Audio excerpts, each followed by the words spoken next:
ГСП онлайн. Городские новости сейчас. Пятница, 22:15. Ледовый дворец. Нефтегазовая хоккейная лига. Заключительный матч 2015 года. Играют Ухта-Бурение и Ухтинские медведи. Два лидера, два фаворита. В прошлый раз встречались 28 ноября. В рамках «Огней Ухты» со счетом 5-0 победили медвежата. Но, несмотря на то, что название команд и список игроков несколько иной, с тактическими приемами друг друга прекрасно знакомы. Пытались немножко перемешать звенья, потому что в защите не получалось никак у нас играть. Пытались поменять, но особого результата не принесло. Немножко тяжеловато было, потому что у нас большой перерыв получился, мы давно не играли, наверное, недели 3.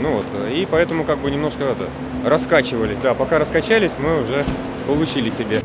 Медведи играют тремя звеньями. Отдельно ухтинцы, сосногорцы и сыктывкарцы. У Бурения усиленный состав. Однако не хватает Сергея Столбуна, лучшего бомбардира НХЛ. О том, что травмированный игрок не выйдет на лед, окончательно стало известно этим утром. В команде считают, потеря серьезная, но за день успели провести необходимые рокировки. На 8-й минуте очередное вбрасывание, на этот раз у ворот Бурения. Его выигрывают медведи, но хоккеисты в зеленом моментально теряют инициативу. Игра переходит в их зону. Пас Василия Тихонова удачно замыкает Иван Серегин. Счет открыт.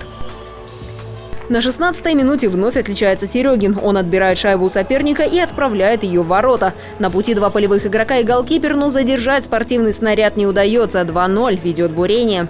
Медведи играют злее, но результатов это не приносит. Пока получается та игра, которую задумывали.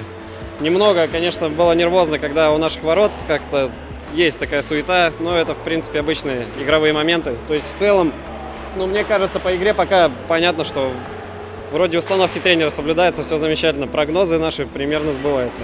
Непредсказуемая вещь, не могу сказать, на какой можно рассчитывать, но планируем что-то в районе 4-0. Второй период. Стартовые полминуты Бурение играет в численном большинстве, но прорвать оборону соперника не удается. На 9-й минуте Максим Ружанский, хоккеист «Медведей», точно простреливает с пятачка, размочив счет. На табло 2-1. За 7 минут до конца матча газовики дважды наказаны за нарушение численного состава. 42 секунды они играют втроем против 5. Впрочем, на результат это не влияет. Автор следующего гола – бурильщик Сергей Мухин. Вину за это чувствует нападающий Виктор Матвеев, ведь это случилось во время его 2-минутного удаления. Я закрыл его, то есть полностью корпусом, не руками, а судья посчитал, что я его задержал руками, не знаю. Просто клюшку выбили у меня. Если бы не выбили клюшку, я бы убежал уже давно. За 5 секунд до конца игры в ворота «Медведь» залетает 4-я шайба, но вердикт судей суров. Было положение вне игры, гол не засчитан. Итоговый счет 3-1. Победу одерживает Ухта-Бурение. Очень сложно.